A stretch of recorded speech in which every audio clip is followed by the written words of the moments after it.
welcome to Now Departing Ordinary. Now Departing Ordinary. I think this is a wonderful opportunity to share.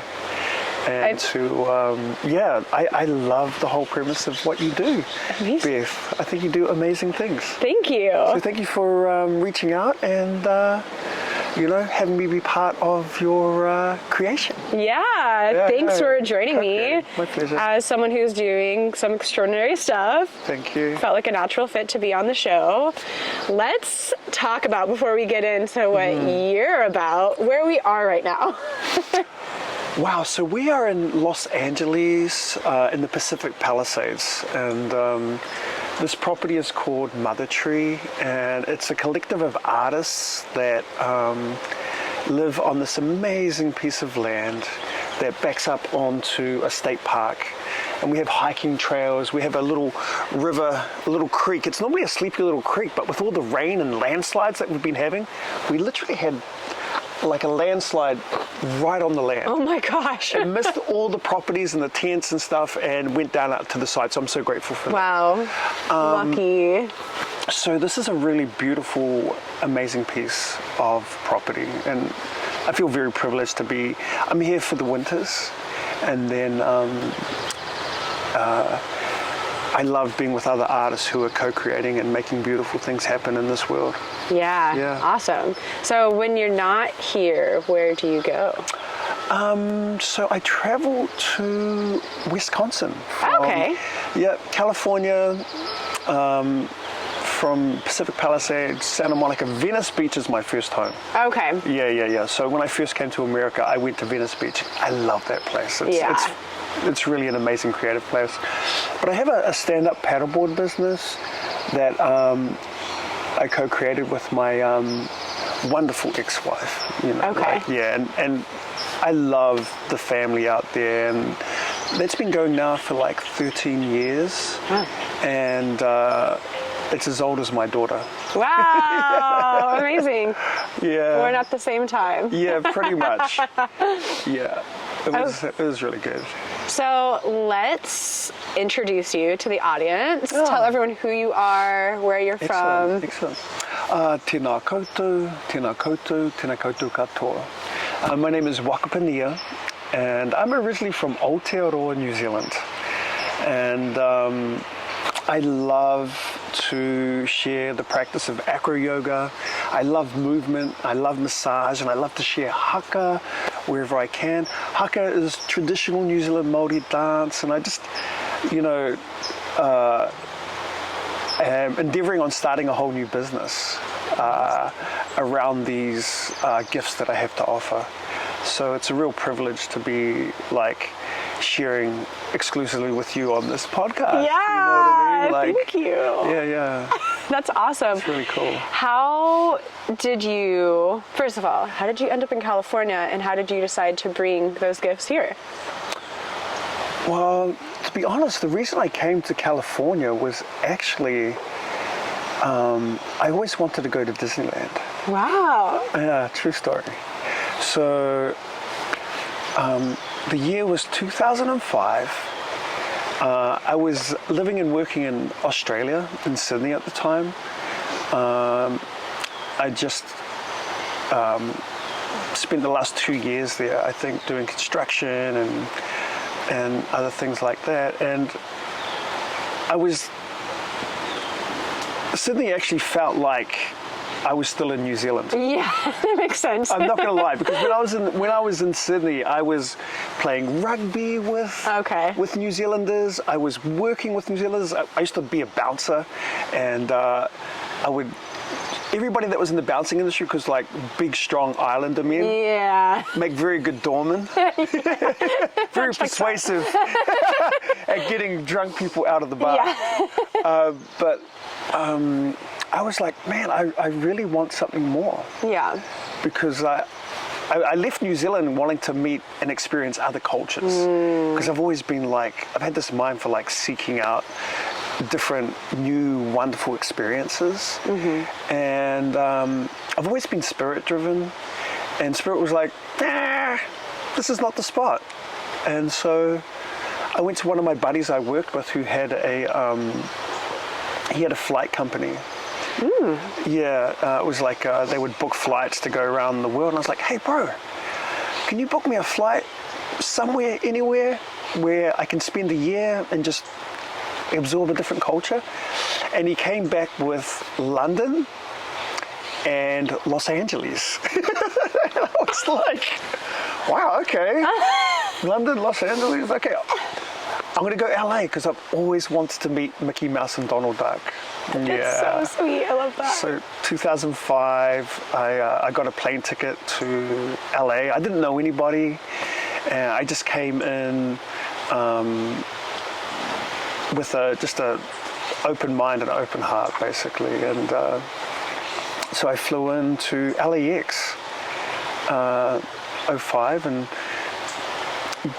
figured out a shuttle to get to Venice Beach. Okay. Because I knew there was a hostel on Venice Beach. Yeah. And I was like, oh, in 2005, the internet's kind of new. New, yeah. You know what I mean? Like, I remember we had to put $1 into the computer to get... It's like an internet cafe. Yeah, I had a Hotmail account. Yeah, that makes sense. I was like, whoa. And that was my email account to stay in contact with the rest of the family. Yeah. Yeah, 2005, it was still very little social media. Like, you were very kind of disconnected when you traveled. Right. So, gosh, I get in late and I knock on the hostel door, or push the button. Yeah. And I'm like, oh, do you have a room for the night? It was like pretty late. Yeah. And then the hotel manager, she's like, oh, it's a Kiwi. So she's Australian, like managing the place. And she's like, come on up. Aww. So already she made me feel like I was at home. And so like hostel life became like my first experience of being in LA. And so I wake up in the morning, I go to the common room to like get a cup of coffee or cup of tea. Cup of tea and a cookie. Aww. And I meet another Australian girl and I'm like, oh mate, what are you up to today? She's like, I'm going to go to Disneyland. I was like, no way. Like my whole plan of coming to LA was to go to Disneyland and meet Mickey Mouse and Donald Duck. I was like, who are you going with? She's like, I'm going to go by myself. I was like, oh no, you're not. I'm coming with you. So we ended up going to Disneyland together. We got super drunk and ate turkey legs and danced and had lots of fun. Went on all the rides. And we get back that night and it was just like, we had so much fun. And so that happened. I flew in on a Tuesday. That happened on the Wednesday. Wow. I met everybody. I met the whole crew. I met Mickey Mouse, Donald Duck, Pluto. I met Mulan. I met like all these like crazy Disney characters that I had grown up with. And the significance behind that was, I actually did it for my grandma. Yeah, my late grandmother. And yeah, what connection does your grandmother have to Disney? Well, it was my great-grandmother that traveled to California and brought us back Disney books. So as a young one, my grandmother would read Disney books to me. So I grew up with Cinderella and like all the classic, you know, Disney stories. Wow. So, you know, like, and I really think, you know, Disney's a little off track right now, but I really hope they come back online, you know what I mean? Because like, they really made me fall in love with the culture. Okay. Yeah. That's so interesting. I mean, there is American culture is so crazy. Like, I come from New Zealand. And so it's really taken me a lot of years to grow and to love and appreciate American culture, you know, especially coming from a New Zealand culture. Yeah, let's talk about that. How does it differ, and what are the challenges that you have coming from New Zealand and American culture? Yeah. Like coming from America, coming from New Zealand to America was like a real culture shock. In New Zealand, I feel like people are super humble. Yeah. Maybe to a fault.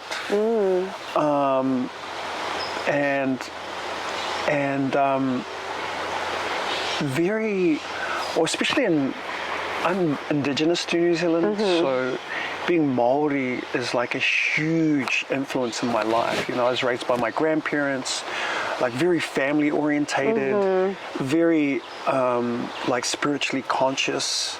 You know, like I've always believed in spirit. Yeah. Like from the day that I was born, like even now it still guides me. You know what I mean? Like, and it's different for every culture. But in our culture, you know, being connected to our ancestors, being connected to our land, being connected to, you know, the universal oneness that we can all tap into and be a part of, you know, to make ourselves a better human. And so that part of the New Zealand culture is like, but New Zealand has a strong culture of like can-do attitude. Yeah, like if you can think it, you can do it, you know. And this is one thing I'm really like, New Zealanders are so incredibly dynamic and resilient and resourceful.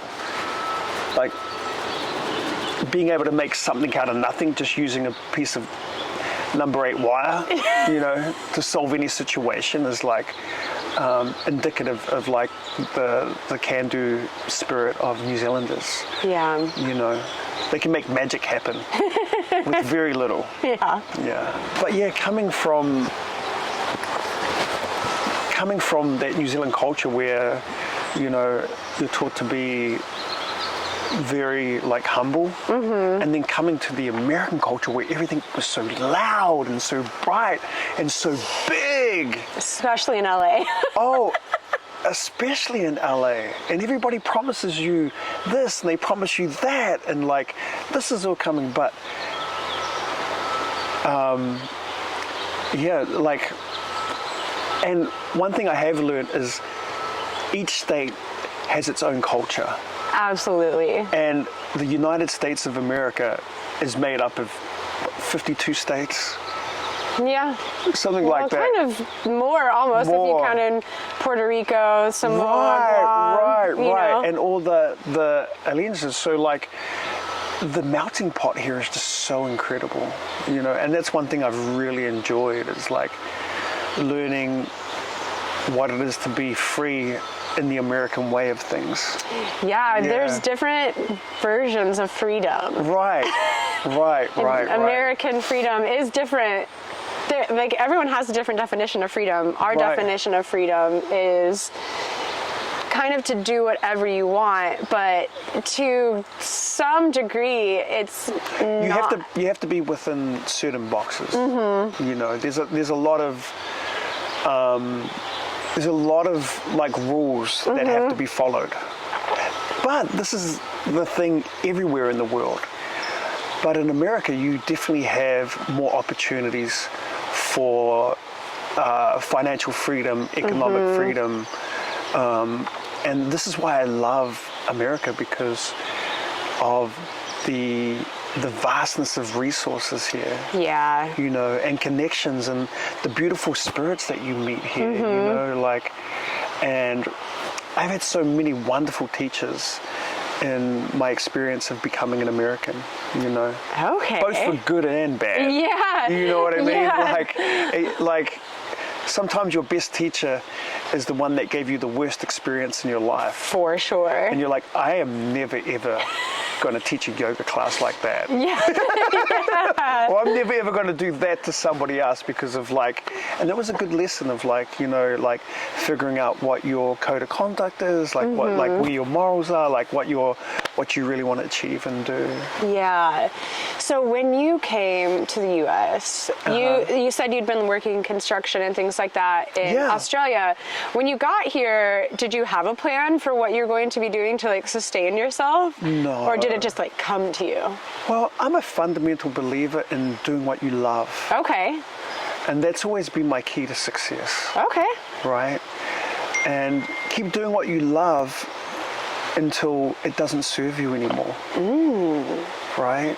Because if you're always doing something you love, it doesn't matter what you do, it's going to be enjoyable, even if it doesn't pay the bills. Yeah. Like as an artist, like create, do what you love, you know, and like this whole path has led me to I love doing what I do. Well, it helps you figure out like where you need to improve in your life to make the things you love more than just like, you know, as I've shifted through life of like being a dad, being a business owner, you know, like you think certain things are going to bring you happiness and that's what you loved, but it no longer serves you. So like finding new challenges, I love being challenged. And the life that I'd set up with myself, like it wasn't challenging anymore. Oh. And so my spirit was like, hey, there's more that needs to be done here, right? And so when you come to a place of stagnation, you have to do something different. Yeah. Because my life had become so predictable. Like this American life I had created for myself had become your traditional like 9 to 5, like, and I was like, I don't want that anymore. So now I'm doing something that's challenging, but I love the challenge because now I'm getting the tools to set up a life worth living. You know, architecting your entire life. And also doing the businesses you love and creating relationships and friendships and like new business partners for success. Yeah. And being surrounded by other successful people is the goal. The cool thing about doing your own thing is you get to dictate to a certain degree who you get to be in the trenches with. Yes. Which is really cool because when you work for a corporation, you're placed with this team. You don't really have any say who's coming in.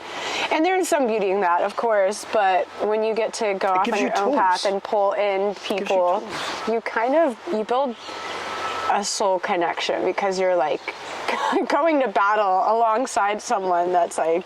Becoming a CEO of your own business is so challenging. And so, you know, I had to do something different. And I give full credit to the amazing people who have already been successful. You know, like one of my favorite teachers right now, Tony Robbins, you know, Dr. Joe Stanza, like there's so many amazing, and we have access to all these amazing people through these sort of formats. Elon Musk, you know, gosh, Bill Gates, you know, all these successful business people. And so like taking steps towards but like also figuring out what's right for you. Absolutely. Because like it's good to have examples of successful people, but like, is that example right for you and your business? Yeah. You know? Being discerning about what you want to take away and what you want to leave. Right. And because I love to travel so much, and I love to travel and teach like movement, massage, acro yoga. I love to surf. I love sharing all these practices. And so creating a school like to teach and raise a beautiful army of healers. You know, that's my ultimate goal. Okay. In this new business. Like I provide a really amazing service in the Pewaukee community in Wisconsin. I've been faithfully doing that for 13 years now. Maybe like just being there every summer to give people a space, because we do yoga on the boards. We like give people a place to be safe. And funnily enough, during COVID, it was our most busiest time. We did business so amazingly because people had to get away from each other. So you were automatically on a board and you were socially distanced, right? So it was a really successful time for us during COVID. You couldn't go anywhere, you couldn't do anything, and you know, I had no idea that that particular business was going to be COVID-proof. Yeah, that's, I mean, It's a small family mum and pop's business, you know, and so the next business is moving into like a big one. Okay. That in 10 to 12 years, I can pass on and retire into a new business. Yeah. You know what I mean? Like graduate to a new level. Right, and so like developing all these new skills has been so exciting. And meeting new people like yourself who is also creating amazing things. And to do these things, you have to step out of the ordinary into the extraordinary to like make magic happen. Yeah. Because like comfort is right here, and you have to get out to where the magic is over here. Yeah. And it's so scary to step out of the known and believe in spirit and the unknown to have the magic be created. Yeah. Yeah, and I just really believe in my product, and I've watched it over the many years of developing this therapeutic healing practice. Oh, hi, kitty. This therapeutic healing practice involves petting kittens also. Yeah. Well, it's yeah. So let's talk about how you arrived to this wonderful land and you created something completely different than you were doing before. And now you have various things that you're working on, but oh, we have a dog visitor also. Oh, this is Dora. Dora. She's amazing. Oh, so sweet. Yeah. I love that we have like a little crew here, a little fluffy crew. They are the guardians of the land. Yeah. Sure. They are the keepers. They're coming out to like check it. Yeah, make sure everything's going well. Yeah. And they also let us know when people are here. Yeah. The good guard dog. Yeah. You know, she's tiny. So yeah, let's talk about what you've been working on, what it encompasses, and yeah, there's more. Yeah. Yeah, so let's tell the audience about what it is that you are offering and working on and developing. Absolutely. So my new business is called the Whaka Way, and it's a business that is basically a massage therapy company. Yeah, so that's where I want to go with, and I know the market is saturated, but I believe that we have a really amazing team. Yeah. You know what I mean, to make magic happen. And it's just sharing my 20 plus years of experience in body work with online courses, further education, you know, extra like educational processes, and having like beautiful teachings in beautiful places. So that's where I love to go surf, you know, I love being in the tropics, I love being in all the different beautiful places, and to take a bunch of amazing humans with me as well to help share, create, and design the way forwards, which has been really good. And my vision is to have an army of healers, like a battalion. A battalion. That can successfully like travel and successfully create like a sustainable business, you know, a sustainable practice to help uplift and to leave people better than how they found them. You know, a path to being the best version of yourself, a path to being financially free. Yeah. Together. Yeah. Where did your vision come from to create this? Out of the passion of like, man, I've flown so many people therapeutically, therapeutic acro yoga, and and watching people change instantaneously, watching them change their story about who they are, and watching them change the story about what they can do. You know, it's going from like a completely not so good mood into being like completely ecstatic. And the joy and the thrill of watching humans have that transformation in the moment is the drive that keeps me moving forwards with this project, you know. And it's really learning how to impart this this gift and these practices onto the younger generation, because it can be used with the super young to the super like mature. You know what I mean? Like, I love working with children, and I love working with my grandparents. Yeah. You know, because there are parts of this practice that are universally satisfying for everybody. Safe touch,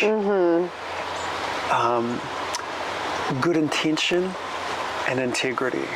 You know what I mean? Is like the baseline that creates these healing practices. So it's like, and we get to dance, and we get to play, we get to be upside down, and like, and watching people laugh and giggle and have fun with all these different tools, you know, is the real driving force behind this practice. Tell me how you got into Acro. Were you doing Acro before you came to California, or did you fall into it when you got here? Yeah, so let me tell you how my yoga journey started. Yeah, let's talk about Let's that. talk about, like, because yoga is the heart and foundation of the Whaka way. You know, meditation, yoga, acrobatics, and surf. You know, like, these things are the main pillars of the Whaka way. You know, like being in a canoe. Yeah. The Māori word for canoe is waka. W-A-K-A. And so the whole thought behind this is like, we're creating a team that is going to paddle together in the same direction to be successful and to like uplift others wherever we go, with our music, with our song, with our movement, with our unity, you know, stepping into the unified field together, remembering where we truly come from, like where we, you know, unconditional love and kindness is like really where I want to start the company from and the business from. So if you feel like you love unconditional love and kindness, then this is a good place to go. Yeah, let's go! Everybody come over! So when we have that same belief system, then magic can happen. And then we just have all these fun tools that we get to share with everybody. So I found Acro and yoga because of my rugby injuries. Yeah, so rugby is a really amazing game. It's teamwork. It's where warriors come together to battle on the field against each other. It's war. It's like American football and soccer combined, for those who don't know, but people who love rugby love life. This is one thing I've learned, and that's why the rugby community in Santa Monica became my very first community in America. And they were the ones who taught me about American culture. Wow. Yeah, through a rugby perspective. But rugby is a high impact sport. You know, a lot of collisions. We smash each other as hard as we can for 40 minutes each way. 80-minute game. And it's really intense physical impact. And so after I went to Disneyland my Australian friend, my Australian mate. Yes. Thursday, I went onto the computer and looked up rugby in LA. Nice. And I found the Santa Monica Rugby Club. And so I went to the rugby training. I showed up to training on a Thursday, went to every other training. And then on the Saturday, they put us on in the second half against Las Vegas. And had an amazing connection with the other men on the team that I was playing with. A lot of expats. Okay. Yeah, So that makes sense. we had good chemistry, and we won that game. Wow.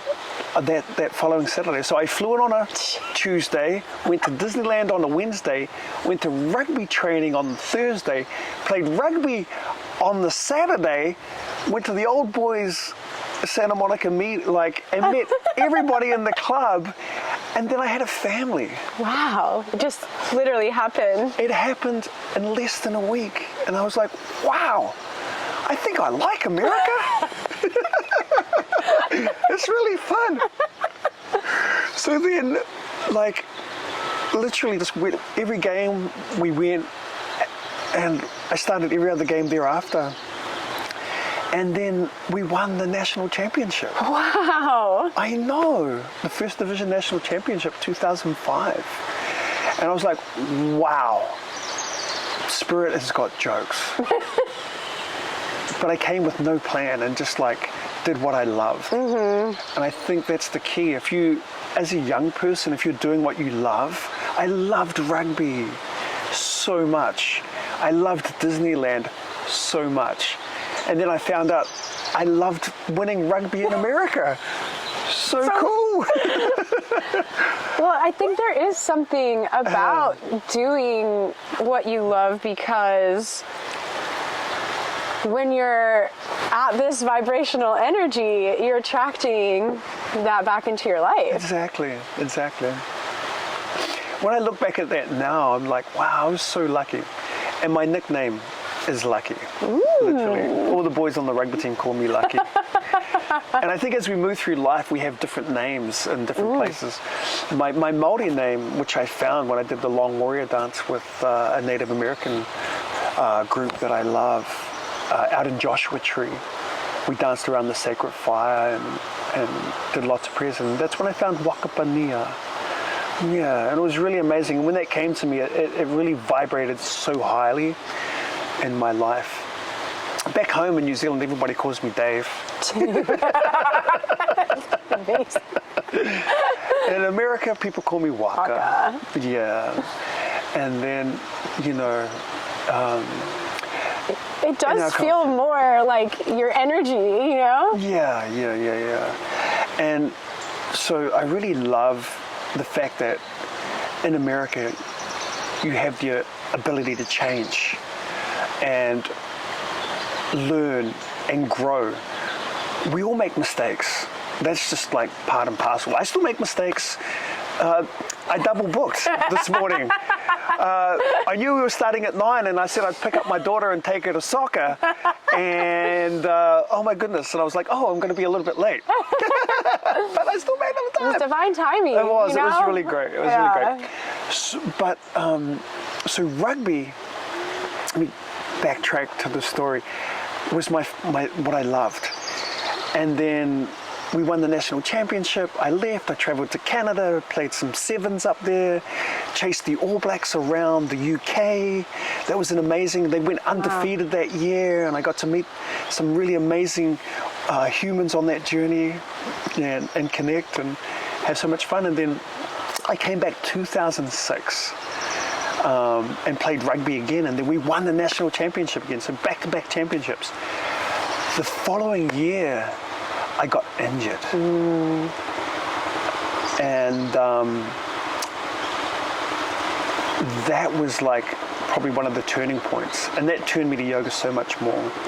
When I first came and played rugby, one of my buddies he was like, hey, Lucky, let's go to yoga. And I was like, yoga?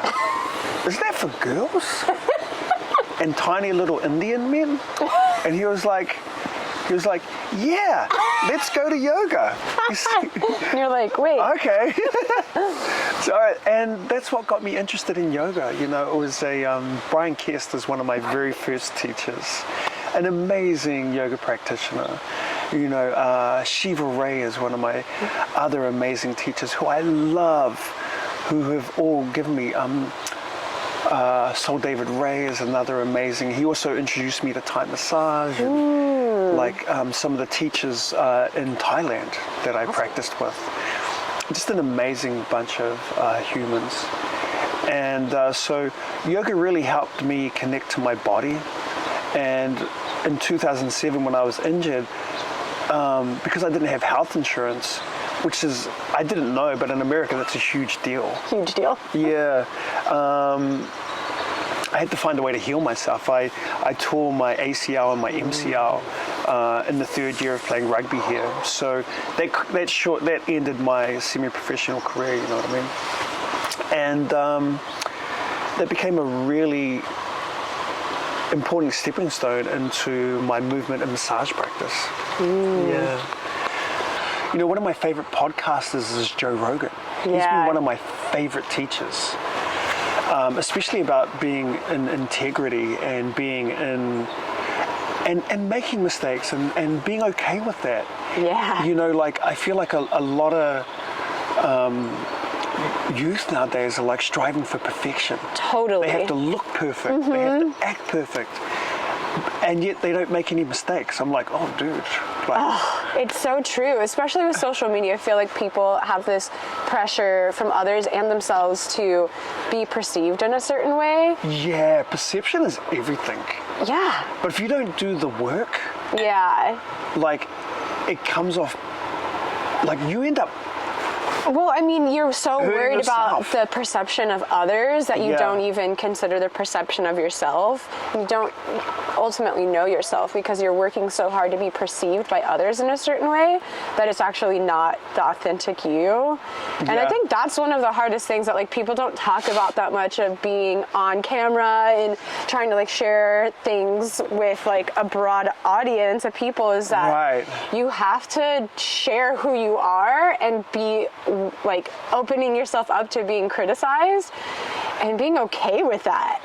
Yeah, and let's be real, there is always going to be haters. No matter how good you are, or how much good you do, people are always going to like find a way to criticize. Yeah. That's just human nature.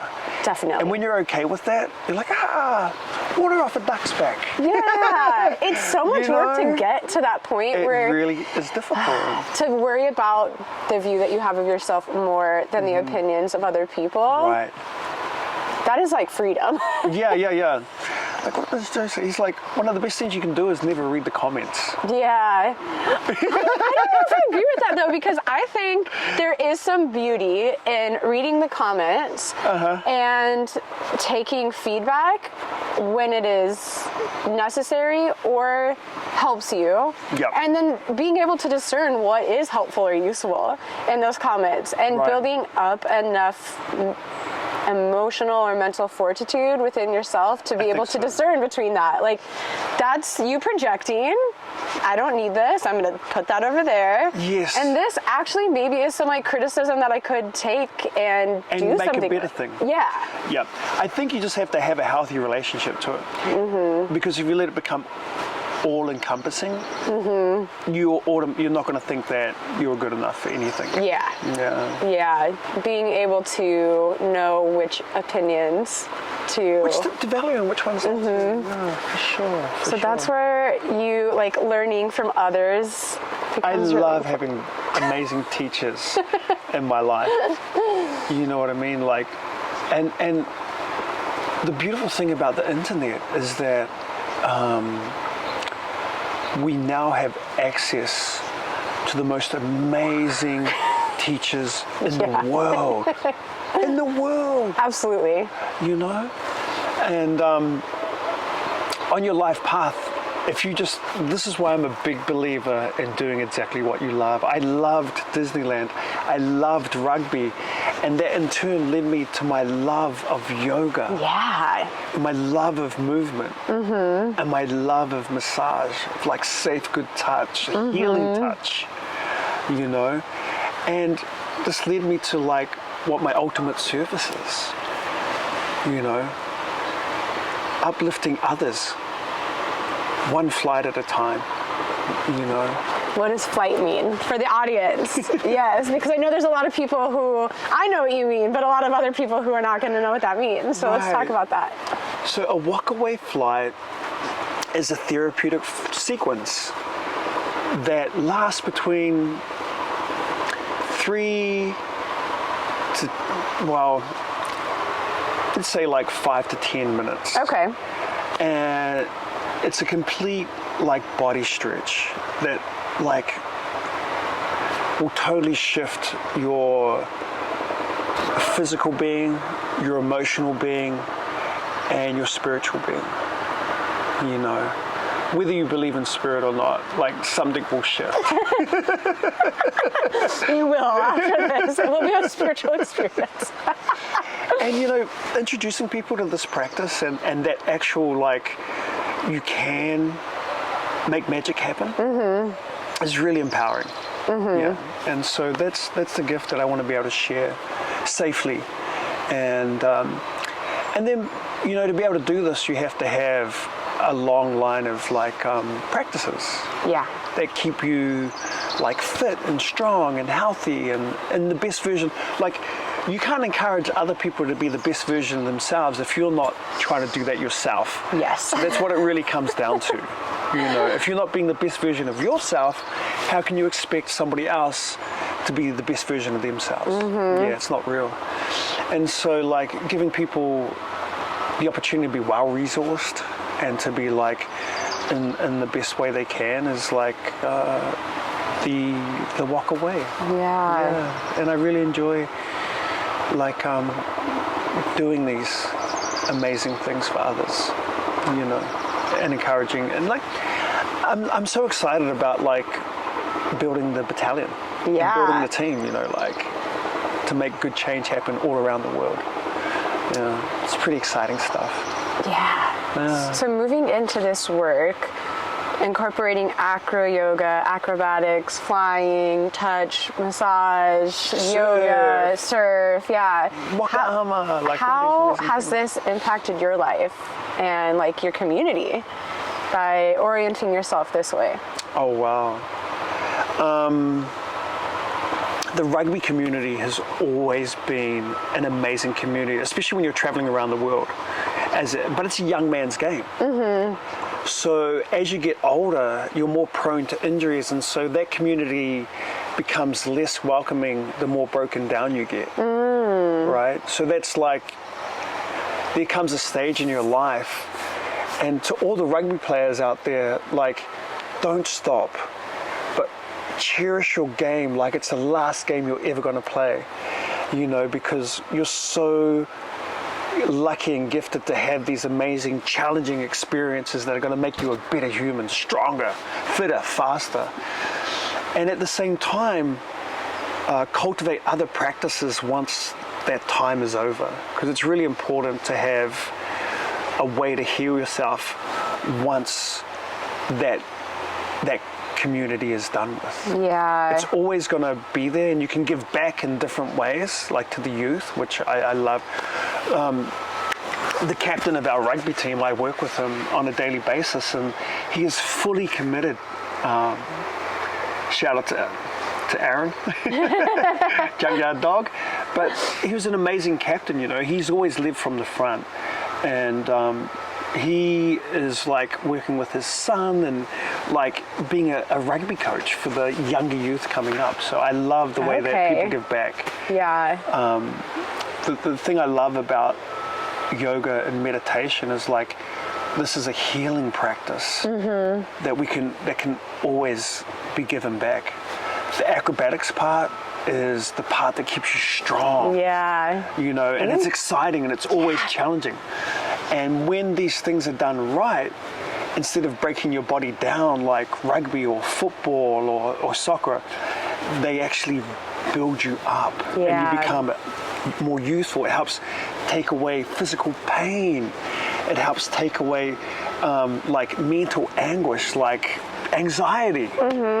You know, like when you have these things in balance, you know, it just makes you a better human to be around. Yeah, you can move through the world with like kind of more confidence because you're connected to your physical body. Being, yeah, your mental body, and you're a lot more aware of what you actually need in the moment.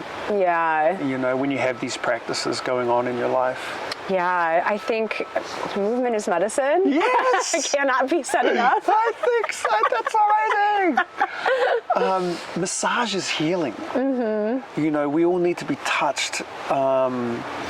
It's part of our love languages, right? And when you can learn to take care of your own personal love languages, whatever they are,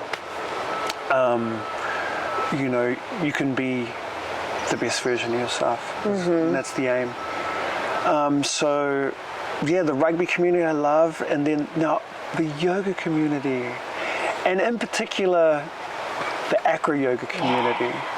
They are such vibrant, bright, fun-loving, kick-ass, extraordinary human beings. I'm part of a movement called Acro Love, and I'm one of the co-founders in that program. And shout out to Josh and Lizzie and, you know, Sarai and Reno and Hobbs and all the people who, and Adam Heiner, you know, like all these amazing humans who we've had this shared vision of like sharing acrobatic love and acro yoga all around the world, you know, and like, so watching everybody go through their different life phases, you know, when family come up, and a lot of them are now parents, you know. I remember when we first started this, me and my ex were the only ones that had children. And yeah, and so like figuring out paths for the children to come up through and like, and to explore these amazing tools and stuff like that is really awesome as well. But you can travel anywhere around the world and find an acro yogi who's so excited to host and share their resources with you, you know. And so I love that. So accepting, so nurturing and fun-loving, you know. And so that's why I love propagating that particular community as well, and creating those strong relationships and friendships. I ended up in Sydney, Australia. Really? Last year. I had no idea. Yeah, so I did it was a meandering path to get there, but I used to live in Spain. Yeah. And I had always thought that I would end up there again. Yes. And on a trip, I went to Vancouver and I met someone from France who was living there, and I was like, how can you just like live in Canada? Because like I wanted to live in Spain, and like they wouldn't let me stay there. Right, I get that. Like when you're traveling the world, you have to learn the local rules. Yeah. And so I was like, how did you make it happen? He said a working holiday visa. And I was like, what's that? And so I found out I was an American. There's very few places you can do it, but Australia is one of them. And so I'd always wanted to apply, but at that time I was in a relationship and my partner didn't want to go. So I didn't end up going. Fast forward many years later, I was in Mexico. I met a British couple that had just finished doing it. And they're like, you can actually still apply. Yeah. And I was like, what? So they like showed me how to do it. I applied, COVID hit. I was like, no way it's going to happen. So they didn't respond, but eventually they did, and they gave me the visa. Oh, congratulations. Yeah, and so it feels really like travel is one of my favorite things to do. I love to travel and teach, and so one of your questions was like, I'm just looking at it right now, is like places I've lived and things I've taken away. Like, I lived in New Zealand. I've lived in Australia, America, Canada, the UK, Thailand, Hawaii, and Costa Rica. Wow, you went to a lot of places. Yeah, so I've loved living in all those places because all those places had things that I loved. I loved rugby. I loved to surf. I loved acro yoga. Yeah. And so by pursuing the things that I've loved, they've led me to all these amazing different countries and different experiences. And a lot of the places I couldn't even speak the language. Yeah.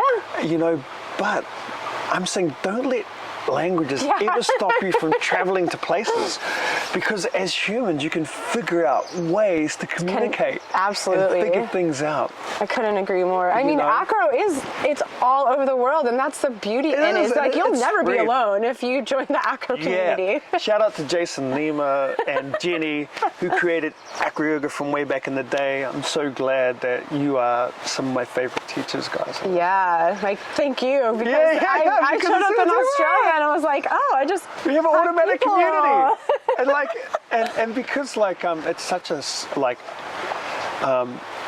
There's always exceptions. Like there is some bad acro yoga people, but I mean, there's more. But that's in like all communities, you have your good and your bad. Bad apples. And the truth is, like, be discerning whenever you're traveling to different places. You know, like trust your intuition. Yeah. Listen to your spirit. Keep doing what you love, but do it safely. Yeah. So, okay, you've lived in more places than I knew about.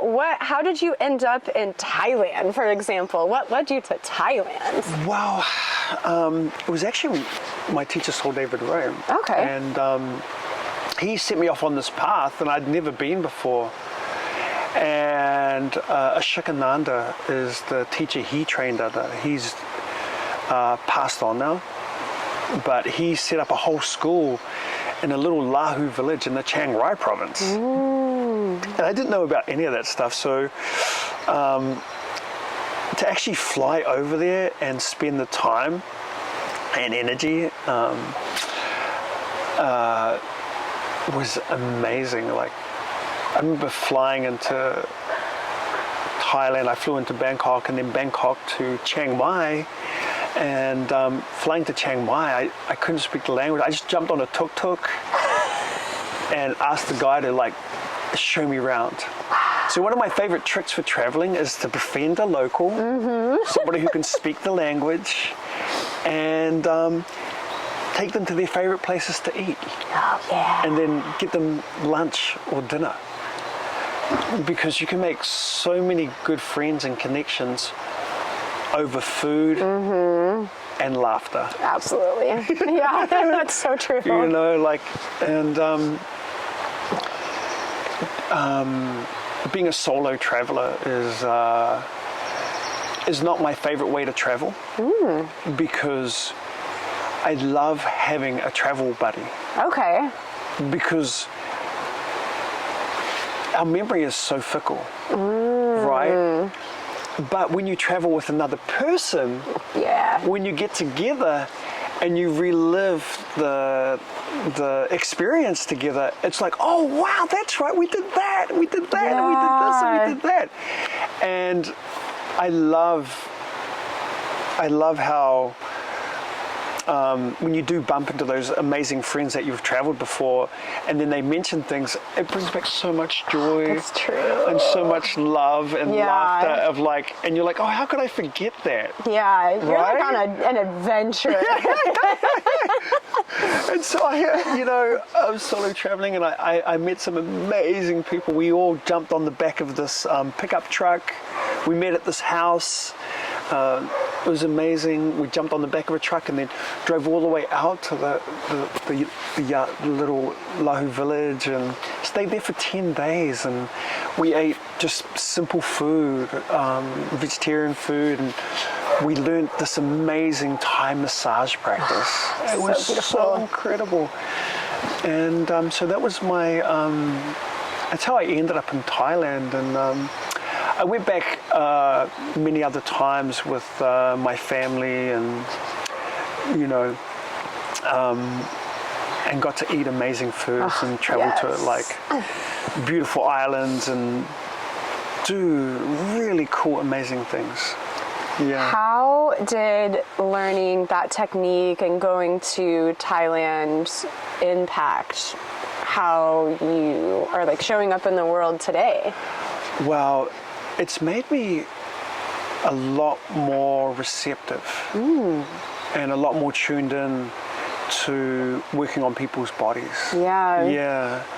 You know, it gave me the tools necessary to help alleviate pain and suffering in other people's bodies, and recognizing that. You know what I mean? And that's a skill that I hope to impart to others who are on this like healing journey as well. Yeah. You know, pain is such a good teacher. Yeah. Because it teaches you what you don't want, right? And one of my biggest lessons lately is like, to avoid pain, you need to have a good plan. Oh, okay. What does this mean? You know, I've always been like spirit driven, and I never really had a plan for anything. Okay. And after like working with Tony Robbins' material, it's taught me that every great human needs a great plan. Okay. So if you want to step into excellence, and you want to step into the outstanding, you want to step into the extraordinary, then you have to be focused. Yeah. And you have to have a plan. And so, like, the team that I've created around me is all about it. And so it's actually helped me uplift my game, you know, to like improve on the places that I was not as strong. Yeah. And to have a good life plan, to like figure out what's really important in my life, like family, you know, like there was parts that I was missing, you know. You know, one of the most impactful situations was being divorced. And a lot of shame and a lot of guilt that comes with that, of not being successful in that part of my experience.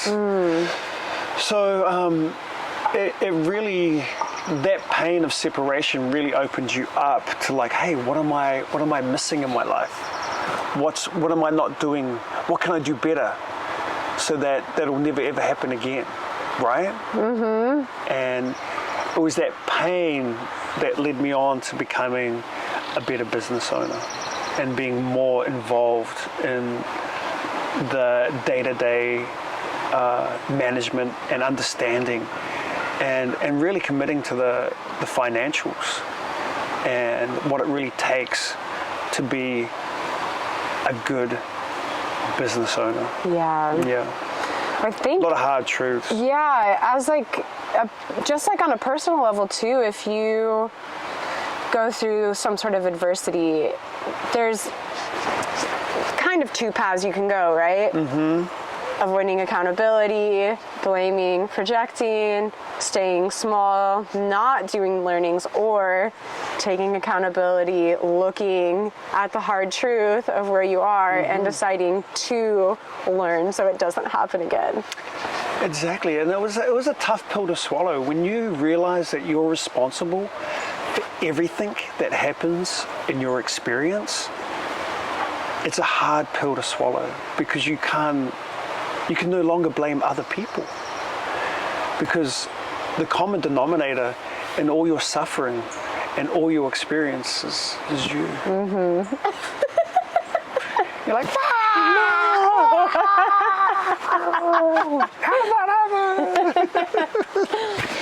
you know, when you come to this realization, it is so empowering, you know, losing that victim mindset, stepping into your own power, taking your power back, realizing where you're giving it away, realizing where it can be extended and created to create a better version of yourself, you know. Yeah.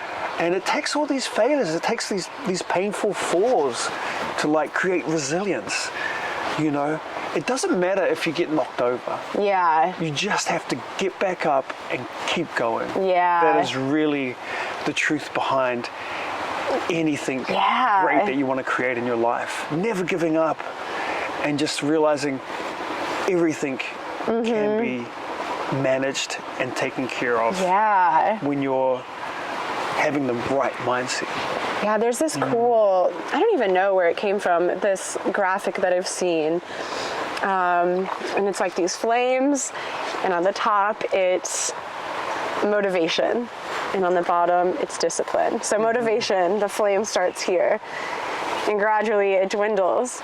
Yes. But as the motivation flame is dwindling, the discipline flame has to grow. Yes. And I think part of that, like the intersection is like that pain. The more that grows, the less you become motivated, the more you have to be disciplined to lean into it. Right. And push yourself past where you are comfortable.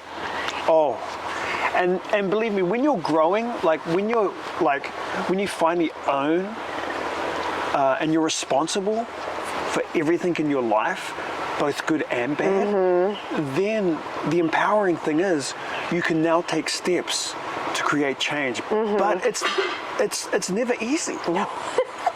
Because when you complete one task and one step, it opens up another door. Yeah. That you didn't even know existed. Yes. Like, oh, I have to edit the stuff that I'm creating now? Oh, what? I have to put it in? I thought I just had to film it. I thought I just had to do this. And then it becomes all these... Oh, no. That was just the beginning. Yeah. Oh, now I have to learn about marketing? What? Yeah. And it's such a beautiful journey. And to be real, it's like one step at a time. Truly. And learning to be okay with the self-critic, finding forgiveness.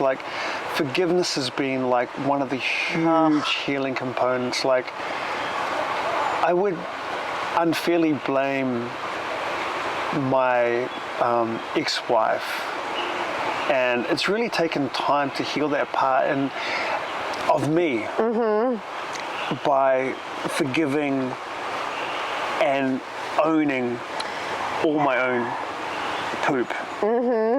You know what I mean? Yeah. And the good thing about owning your poop is you can start cleaning it up. Yep. Instead of having a drop here, there, and everywhere, you can okay, need to clean that part up, need to clean that part up. Well, it's so relationships are our greatest teachers, and sometimes absolutely maybe it is more of the other person than it is you, and other times but it's it doesn't not. matter. And it doesn't matter. It's what you take away from the experience and how you show up differently based on those learnings. Previous experiences. Yeah. And until you take full responsibility for everything, you can't be free. I truly believe that, because if you start not blaming others and not playing into those other narratives and really staying focused on what your life plan is and what you want to leave behind, the extraordinary life that you want to lead, living in beautiful places, surrounded by extraordinary other humans, you can create that. One cup of coffee at a time. Yes. Building your life plan. So this is something that you've been doing recently, and it's been amazing. Yeah, let's dive into that. What are some of the learnings that you've gathered from doing that? Asking the right questions. You have to ask yourself what you really want, and being okay with changing that, because as you answer one question, you have 10 more. Yeah. For every one question for every answer you get, you have 3 more questions basically. And so I really had to sort out what my best life looked like. Ooh. Yeah. And so Tony Robbins has, he calls it a rapid planning method, basically RPMs. And the way he structured it's a 10-day course, which just totally blew my mind. And learning how to process that has been really amazing. I didn't realize where I was spending a lot of my time. So being aware of my time and where I was spending it. And I was doing things for quick satisfaction. You know what I mean? The reason I was doing those things is because I didn't know what I wanted. Yeah. So like figuring out exactly what you want and why you want that is more important than what you're actually doing. Because like figuring out what you want and why you want it, like I want to have strong relationships with my daughter. I want to have strong relationships with my loves, you know, like the people that you love in your life. Yeah. Like, and so it's like backwards planning. It is, you know, yeah. like, so you learn what you want and then you can plan backwards to like figure out what steps you have to take to get to that place. Mm-hmm. Financial freedom was one, you know, what does that look like? And they have categories of improvement. So I figured out, normally, you know, you have a personal category and you have a professional category. And so, like, I really wrote that plan out and figured out where I wanted to go with my life. And now that I have those things, I have them on my phone. Oh. So whenever I get lost, and I can look at it and remind myself, oh, this is what I really want. And it's been a really powerful, like, motivator, because it's helped me make the right choices about where I go and where I spend my time. Yeah. You know what I mean? You continuously have to come back to yourself. Yeah, you have to come back to your whys. And because that's the motivating force. And like with the walk away is so easy for me because it's exactly where I want to go with my life. I want to travel and teach around the world in beautiful places with beautiful people. And this is the business that will help me create those long-term benefits. Yeah. Not only for me, but for my family, Yeah. for people who participate, for the battalion. Battalion, let's go. You know? Yeah. Like the healers, you know, and you know, the world needs to be healed. We need tools that are going to help create peace and change and like for a long lasting time, you know. Hopefully even after I'm gone, the work that I leave behind is going to help inspire many, many thousands, millions of other people to like have the same playful like method and means. Yeah. I couldn't agree more. I think people underestimate how much of a legacy you can leave behind just by being your authentic self, sharing that with other people and allowing them to show up as their authentic selves. Yeah, the walk away is really like, for me, about doing what you love and bringing people along with you. You know what I mean? And, you know, you may initially love what you're doing with this particular project, but then you find it gives you more questions, right? And then you are empowered to come up with those answers and go off in a different and that's the way. It's your way. Yeah. It's an authentic way. It's a way that makes you a better version of yourself. Yeah. And I just want to give people these amazing tools that have helped me and help channel like where I'm going with that. Yeah, it's so fun. What are some of the biggest learnings that you've had while doing, you know, developing as a business owner, as a healer, part of this community? How under-resourced artists are. Yeah. You know, like in my field, I've met so many amazing, amazing healers and artists. And like, I do want to impart like successful practices that are going to help them thrive and help them become their best versions, you know, and it's learning. And I really think we have all the teachers around us that can help create those paths, you know. And, you know, creating a community that is going to help uphold each other to a high standard of excellence. And that's what I want to be. Like when I think about the Whaka Way, I want it to be exceptional. Yeah. I want it to be the best that it possibly can. And that is, and I'm looking for those creative business partners who are going to help instill that and help create that outstanding, exceptional, extraordinary, like, practices and business. Yeah. So.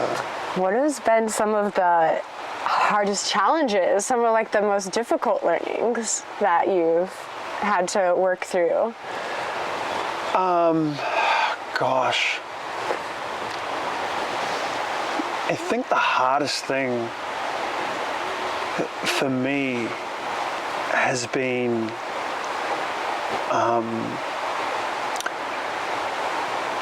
managing my own time. Yeah, it's difficult. Because I've always just relied on spirit. Okay. You know, we all have our own unique, like,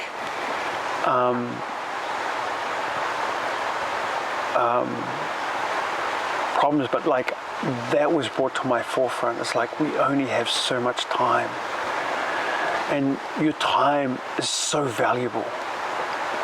It's a gift. And I was not valuing my time.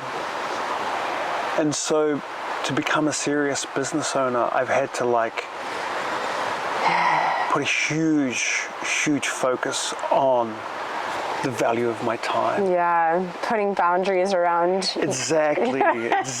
I have so many friends. Yeah. And I'm so well loved in my community. I love all of them. Yeah. You're like, I have an overabundance of love from all of you. Thank you. And now it's time to take care of business. Yeah. TCB. Taking care of business. You know what I mean? I do, truly. Yeah. And that's the hardest thing for artists, because you know, like, we have a hard time of placing a value on our actual time. Yeah. And so, like, creating the right mindsets around your value and like what you have to offer, and actually believing it. Yeah. Is the other hard thing too, because like a lot of creatives like are so critical that they have a hard time of creating worth in their own life. And so, like, you know, that has been one of the hardest things to overcome, and changing that mindset. Yeah. But this is where meditation has really come into an abundant form. It's like taking 30 minutes at least every day to like dedicate your mind to the right mindset, you know? Yeah. And that's like really key, I think, because like when you sit still, your mind, your body wants you to get up and like, come on, we need to be doing something. It's so true. You need to be here. You need to be there. And when you can learn to tame that beast, because it is a beast, the body keeps the score. Yeah. Right. It does. And if you do not spend time listening to it, and like really listening to your inner thoughts and inner chat, then boom, you're going to start your day with anxiety. And to change your belief systems, you have to change what you feed your mind. And beliefs are so important. Yeah. There's like this, right now, it's like this very popular kind of line of thinking about becoming delusional. I don't know if you've been keyed into Sure, this. tell me about it. Oh, being delusional. Wow. Honestly, greatest thing that I've ever learned about. So I liken it to the law of attraction. Abraham Hicks. I don't know if you're familiar with Abraham Hicks. I love Abraham. I love Esther. I've been like really orbiting around that idea, and actually on the way to Burning Man this last year, I put the law of attraction on before I got there, and I'm so happy I did, because like I feel like you constantly need to be reminded, like, where you put your attention is what you're manifesting more of. And like becoming delusional is like the new like kind of popular version of that, basically, is what I think.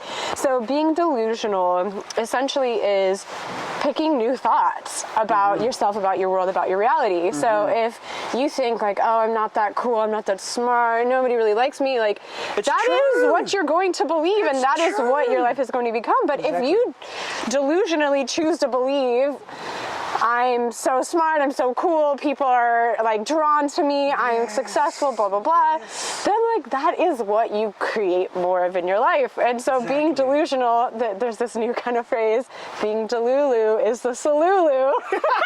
I love it! And I'm like, and there's some truth to that too. It totally is. Some of the greatest people I ever met were so delusional that they were correct. Yeah. And that's okay. Like sometimes you have to like, and that's the hardest thing I think for people is like, you have to be kind of an actor. You have to act a certain way, even though you don't believe it in the moment, to step in the right direction.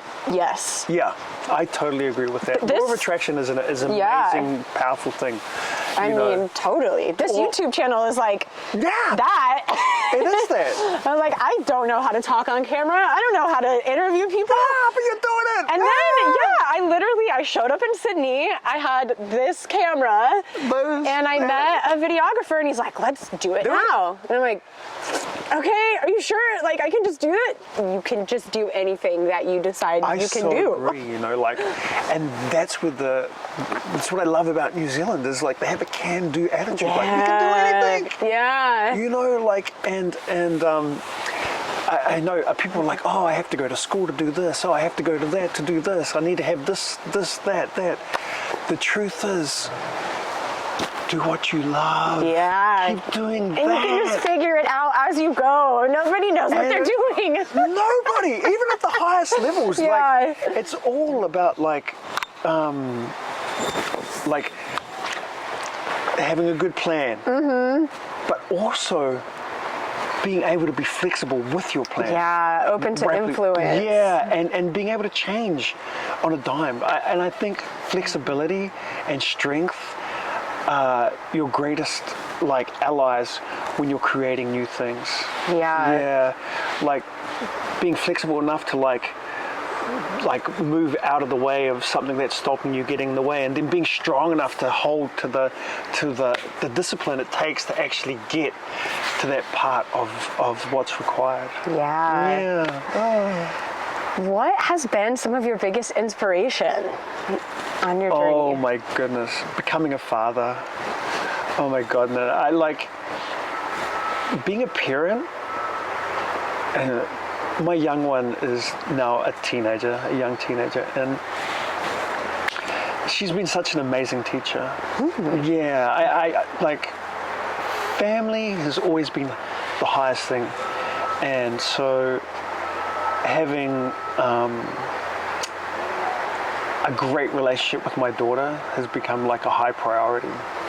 And let's be real, it's not easy because my daughter loves soccer and loves to go shopping, and I love rugby and I like not shopping. Yeah. But we're both working hard to come together. Tomorrow we're going to go watch the new Bob Marley movie. Oh, amazing. Yeah, I'm excited about that. So cool. We've already made a plan, and the one thing I have loved about planning my life is it's given me structure from which I can be accountable and reliable. I am learning and having a few growth moments. Yes. For sure. Like with any new system you place in your life.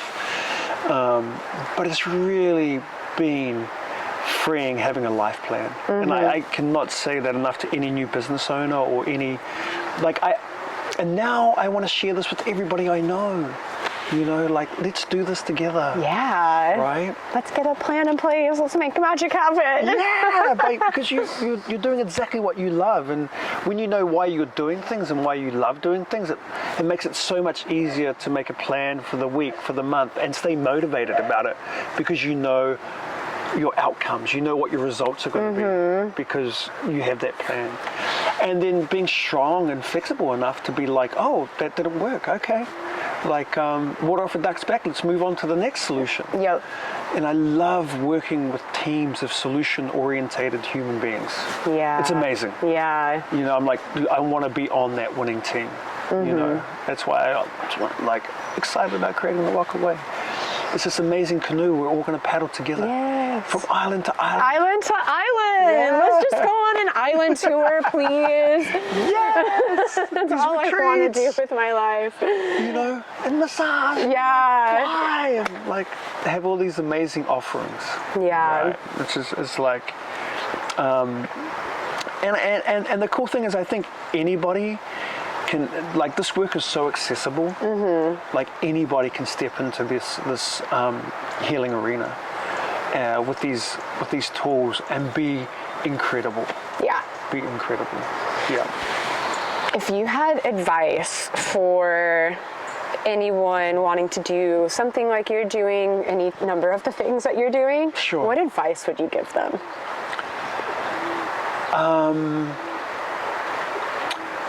Wow. Really find a supportive network of kind, loving humans who believe in you. I think, you know, surrounding yourself with like-minded creatives is really important. Move. Find a yoga practice. Yeah. Like a Pilates practice, a ballet practice, like whatever your movement is, like it needs to be something you look forward to doing. Absolutely. If you don't look forward to doing yoga, that is not your for you. If you don't look forward to playing rugby, that is not your practice. If you don't look forward to surfing or supping, that is not your practice. Yeah. But you need to move, whatever it is. Move your mind. That's why meditation is so important. It is one of the foundation stones, like physical movement, mental movement, and spiritual movement. Like find something that inspires you. Like it might be poetry, you know, your connection to the Creator, whatever that is for you. Like I've always believed in God, you know, and I always believe God is constantly looking out for us for our highest good. You know, I've always believed this shit. He was like constantly conspiring for our greatest goodness. You know, even when it doesn't look like that for you, because you haven't fully accepted that you are the creator, that you are responsible for everything that goes on. You are the architect of your best life, and God is there to support you, right? That's an important key. Finding that movement. Like if you're in a bad situation, move away from it. Yeah. Like maybe that's the right move. Like get out of that dangerous situation. You know? Find inspirational teachers. Like, and you'll know you've found your right teacher when you see them and you're like, oh my God, that person is speaking to my soul. Yeah. That person is speaking to like everything I want to do in my life. That is the right teacher for you. And then you'll find out that your teachers are just human like you. Life has got jokes. You think, oh my God, you put this person up on a pedestal. They're like, they're the guru. Ah. And then you're like, oh my God, they're human just like me. Yeah. They're just like full me. of flaws and quirks and... But fabulous. You know, like... that is going to help you get closer to the best version of yourself. Yeah. You know? Yeah. What is that saying? It's something like when the student is ready, the teacher appears. Yeah, it's so true. And a lot of my greatest teachers have also been one of my,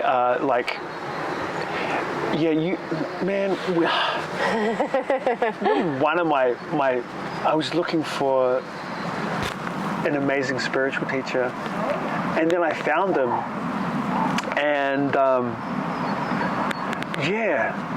he hooked up with my ex-girlfriend. I was like, oh, wow. Wow! That was a good lesson on how, no matter how brilliant somebody is, we all have the same flaws, you know, and that was such a great teaching in my life. You know what I mean? And I was okay with it because he was staying true to his beliefs and his teachings, right? Yeah. And like when you put people up on pedestals, be prepared to be like painfully reminded that we are all human together. Yeah. Yeah. We all have our fabulous things and we all have our flaws, and it's okay. That is It's so humanness. okay.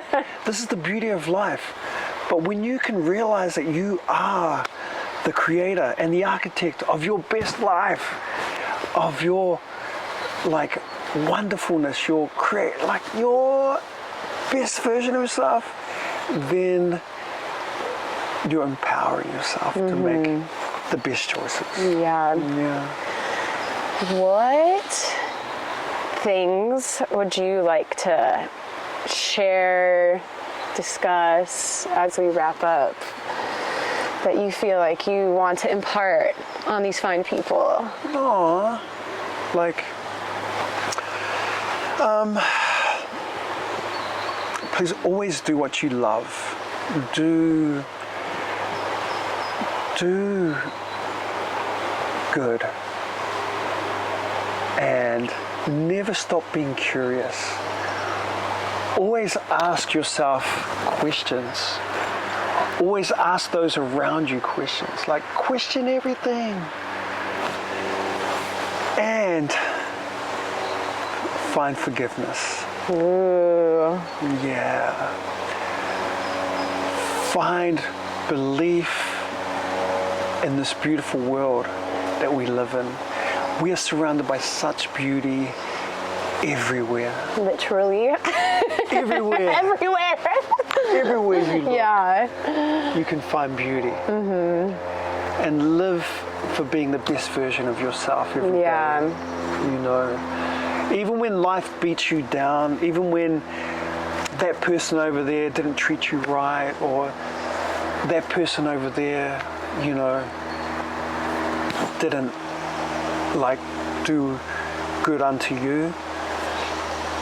I always want to encourage people to lead with love, unconditional love and kindness, metta, metta, metta. Yeah. That is the walk away, yeah. Unconditional love and kindness. So what do you have that you're working on, that you have coming up, that you're excited about, that you want people to know about? Wow. The Acro Love teacher training, Okay. which I'm a part of. It's going to be in Mexico this year. Let me Okay. look at the dates. Yeah. And I wanted to mention this because I love it's going to be in Puerto Vallarta. Puerto Vallarta, Mexico. In Mexico. August 31st to September the 10th. Okay. Yeah, and if you go to acrolove.com, teacher trainings, you'll be able to see that exciting thing. There's also a festival, the Acro Love Festival up in Portland, Oregon. Okay. Yeah, around October. October. Yeah. Okay, So so there's August in Mexico. October in Portland. Yes. Yeah. And please check out the Whaka Way. I would love to work with you in person. I'm taking first-time clients, and you know, it has my schedule of where I'm teaching, where I'm going to be, and I would love for you to come and fly with me. Yeah. Okay. Absolutely amazing flight experience, the Walk Away flight. You will walk away feeling enlightened, you will feel connected, and you will feel like the best version of yourself after the experience. Yeah. So my last question for you Yes. is when you go on a trip and you're going to the airport, Yes. who is your ride to the airport? I have a friend in every place that I go to. So, if I was at home, it would be my mum. Because I would love to see her more often, Yes. for sure. She's coming out to visit for the 4th Nice. July. She's That's flying all the awesome. way from Sydney Wow. to come and spend 3 months. Wow. Yeah. Incredible. I'm excited about that. That's so awesome. Yeah. In LA, it would be Amir or my other good friend who actually just recently picked me up. Yay. Awesome. And, So wonderful. Tommy, she is amazing. Yes. Cool. Well, we're going to wrap up. Thank you Thank you so much. Maybe I could fly you. Sure. Do we have space? I think I could Let's give it a shot. I'm down. I'll fly on the table right here. fly on the table. I think this is good though. I think Okay. it's okay, like that. This is real quick. Okay.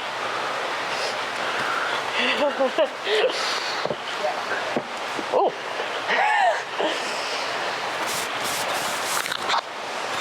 Good, legs long and straight. Good. Look up, lift up, chest up. Good. And then you're going to find my hands with your hands. Legs wide. And bring your legs down towards the ground. Legs down, down, down. Legs. Great. Oh, my hips. Inhale. Take your right hand behind your back. Left hand behind your back. Excellent. And then interlace your fingers behind your neck. Good. Inhale. Good. And then breathe. Inhale. And exhale. Nice. You didn't even know you needed this. I know. I was actually telling her I was getting really deep into some stretching last night, and my shoulders, I don't know what these are called, the tops. The of your traps. Traps. Arms long and straight. Interlace your fingers, clasp your hands together, bring your legs down. Legs wide. Exhale. Nice. Good. Take your right hand, reach up and grab your left ankle. Yeah. Nice. Good. Exhale. Gently switch. Grab your ankle. Oh wow, look at that. Nice. That is pretty wild. What is it? Nicely done. Hold tight. Good. Open straddle. Legs wide. Grab both your ankles. Good. Put your toes and bring your legs together. Good. And then take your legs away from your chest, down towards the ground. Away from my chest. Yeah. Good. Legs down, down. Good. And you're going to grab your ankles. Good. Soften your glutes. Relax your back. Are like crazy. Good job. Great. And then release. Arms wide. Release your arms down. Great. Good. Open straddle. Bring your legs up and over. Good. Nice. Bend your knees. Touch the soles of your feet together. Grab your ankles. Great. Chin to your chest.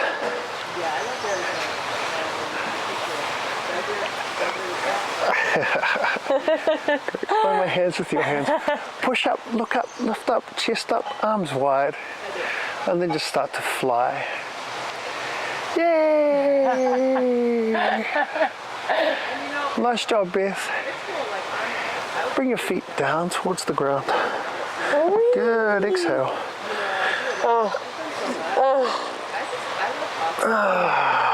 Good. Welcome to the Amazing. Thank you.